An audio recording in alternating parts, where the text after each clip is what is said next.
board members. I'll call the meeting to order.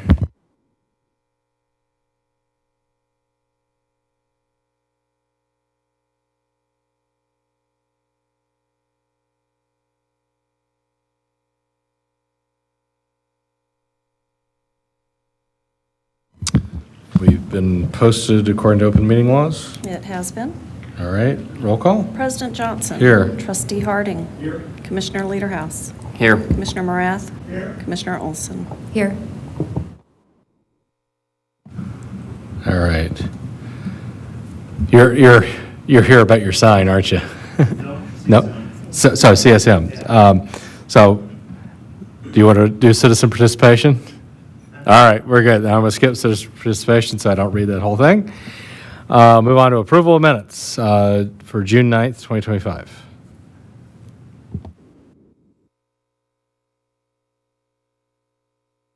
Second.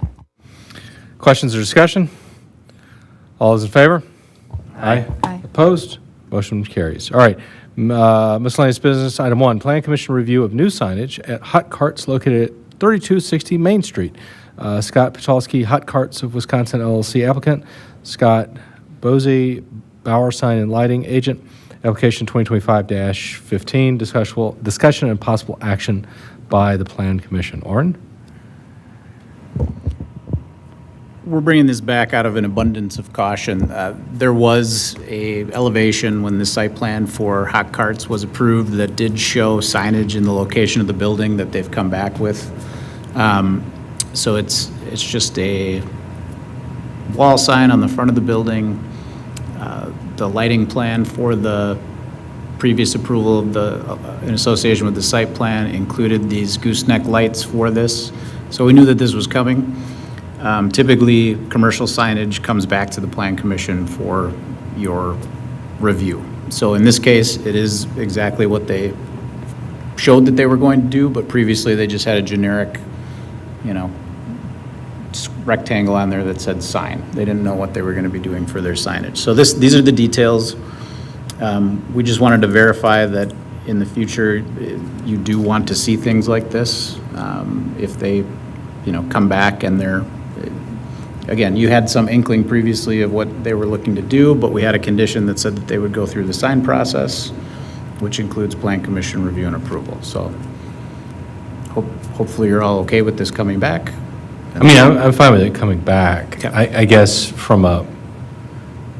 it's an ordinance that you got to come back, okay, then you got to come back. But if this was, I guess, if he came in and he said, oh, well, I decided to make it a, digital sign, it's not going to be lit by the two gooseneck, like it was substantively different than what he had said, then yeah, I think we ought to have that come back. But if they're like, yeah, what I said I was going to do is what I'm going to do, then, I mean, I'm not upset that you brought it back, but Okay. But I just think that just in the interest of keeping things moving, unless you guys think otherwise, I mean, sounds like there's, just reading the two conditions, these are the standard two conditions here. Yep. When it came in, we were able to put it on the agenda pretty quickly, since it doesn't have any public hearing requirements or anything like that. So I think we're still being accommodating.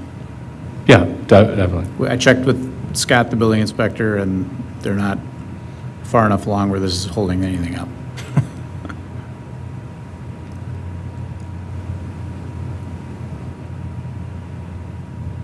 I'll make a motion to approve the sign permit request for Brian Pachowski, Hot Carts of WILC for the property located at 3260 Main Street, East Troy, Wisconsin, 53120, subject to the following conditions, 1 and 2.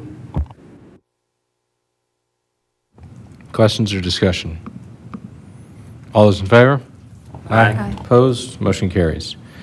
All right, item 2, Wolf Certified Survey Map in Extraterritorial Jurisdiction Area, ETJ, located on Town Line Road, located in a part of the southwest quarter of Section 30 and the northwest quarter of Section 31, Township 4 North, Range 18 East, Town of East Troy, Walworth County, Wisconsin, PA 132000001. Carl Wolf Jr. and Becky A. Wolf applicants and property owners. Michael A. Greason, V2G Surveying LLC agent, application 2025-12. Discussion And possible direction to the village board. Warren? So again, this is a certified survey map, but it is in the town. This is under our extraterritorial plat review jurisdiction that we're allowed to take a look at this and potentially comment. So again, section 495-16 of the code are where the parameters for this are spelled out. It's pretty strict as far as the things that we're allowed to look at and comment on when it comes to our extraterritorial plat review. So because we don't have extraterritorial zoning, we're not allowed to enforce our density or land use requirements on any of the properties in the town that are within our extraterritorial plat jurisdiction area. Land suitability, one of the things that we're allowed to look at. So I've got some minimal comments in here in my staff review. The subject land is zoned C2. They're meeting the parcel size and area and width requirements for that. The two lots on the north end that are being proposed are a bit long as far as, the depth to width ratio. And so I think I have a comment in here that that's something that the town and the county will have to take a look at. The language in the village would allow for there to be some wiggle room for that to be looked at on our end anyways. So I've just got this subject to our pretty standard conditions, subject to any comments and conditions from staff and or the Plan Commission and the fees being paid. We do have the applicant here, if we have any questions for him. Anything else you want to add? Got it? All right.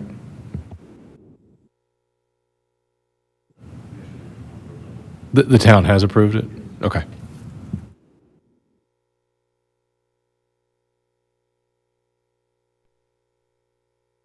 Okay, we'll have an abstention. All right. Questions? I will make a motion then to recommend to the village board approval of the CSM for Carl and Becky Wolf for the property located at Town Line Road, PA 132000001, subject to conditions 1 and 2. Second. Questions or discussion? All those in favor? Aye. Opposed? And 1 abstention. All right. Very easy. Thank you. Sorry to have you come in just for that. Recommendations for future agenda items, potential regulations / information related to front yard setbacks and side-loaded homes, tiny homes as accessory uses in residential zoning districts, revise application requirements for rezoning petitions. I've got a question. Sure. So I was going to be looking into the first of those, and in discussing this with staff at our monthly meeting, we couldn't come up with what was actually intended for this item. So it's the potential regulations / information related to front yard setbacks on side-loaded homes. I just don't have the background of what the issue was that might have triggered this particular item. And when I started thinking about it, I started thinking about, well, is there a desire for there to be like a corner side yard setback where there's some type of allowance for a lot on a corner property to not have to meet both street yard setbacks? And whereby you'd have a little give and take where you could have a slightly less corner side yard setback than what the street yard setback might be. But I'm not sure if that's... I was going to say, John, I think this item has been on here since before I became village president and joined the Plan Commission. I was part of that staff meeting, and I could not remember. I thought it was for garages where you enter from the side rather than the front. And I thought it was something that Trustee Renucci had wanted, but I couldn't remember what the point of it was, like what the concern was related to the setbacks. I think is what it is on my house. I'm on the corner lot, and I wanted to put a extra little shed next to my garage. And that had just passed that I could do that. I don't have no backyard. I think there's 10 foot between my house and Borgett's house, Mark Borgett's house, and that goes all the way back. And then from my corner of my garage to Sandy's house, there was enough room, because I did have a shed there. Oh, I don't know how many years ago I built that one, but then I wanted to put another one because the garage is down there by Lauber's got sold. So that's where I had all my stuff at. So I had to build this extra one, and they had just passed an ordinance that it could be done as long as there's, I think it was 10 foot from the property line to the corner of the building. That's what I'm at. I mean, let's, but do you think that there needs to be something changed about it? Sounds like you got what you wanted. I'm all right with it. I mean, I think it was set up for more or less like that purpose. Yeah. Because nobody's got a backyard. So, let me run this by Scott, just if he remembers. Otherwise, I think we can take it off the list. Okay. I do think bullets 2 and 3 here are going to be important as we look at possibly TID 6. And other, people are going to want to expand, I think, some of their properties with some, we say tiny homes, and accessory uses, those are like accessory dwelling units, ADUs, And so we already have an allowance for accessory dwelling units. And the idea of a tiny home would be something even smaller and different. And I guess I don't have clients who have an acknowledgement of tiny homes in their zoning. Where I have seen it acknowledged are in these tiny home villages for veterans. I think there's an example in Racine and maybe one in Green Bay where, it's one lot with multiple tiny homes on them. And when we say tiny homes, these could be 400 square feet, maybe in that ballpark. like Some- efficiency apartment type Yeah. square footage. Yeah, maybe 400 square feet, something like that. And that's my understanding of tiny homes and how they're being implemented in the area at this time. When we talk about accessory dwelling units, that's something where you're going to be allowing another dwelling unit on a single-family property.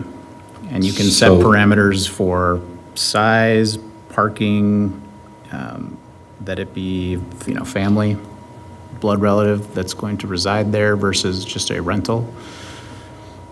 So we do have that in the code. We could go over that, and I could expound on lots of other examples of those, which I'd be happy to do. Yeah, I think that would be helpful, and I think one of my questions about the tiny homes and the examples you gave, are those rented to like veterans, or is it a way for them to actually purchase it and build equity? I don't know, but I can do that research. Yeah, I'd be happy. I would find that interesting, so I wouldn't mind doing that research and bringing back and reporting what I find. Because I think that's one of the challenges with the move to more rental, or even in like a mobile home park, is that's a depreciable asset, but they don't own the land. And so it's hard to build equity there. So I just don't want to recreate a modern variation of that. I guess one of the things that our code allows for are these cottage courts, or, the cottage-style development, which would be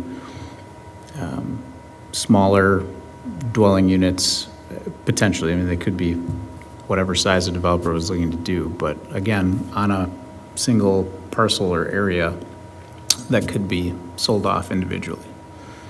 And so there is, again, also an allowance for that. The tiny homes would be a more extreme version of that, I think. But, so I can look at that. I just wanted to add, we had a housing analysis done by Vanderwall that was through WASITA. That will be coming to the Plan Commission to take a look at, hopefully in August. If not August, it'll be September. I just have to give some feedback to Vanderwall have some tweaks to it. So that'll be on a future agenda as well. Other comments or thoughts on future agenda items? Okay, move to adjourn. Second. All those in favor? Aye.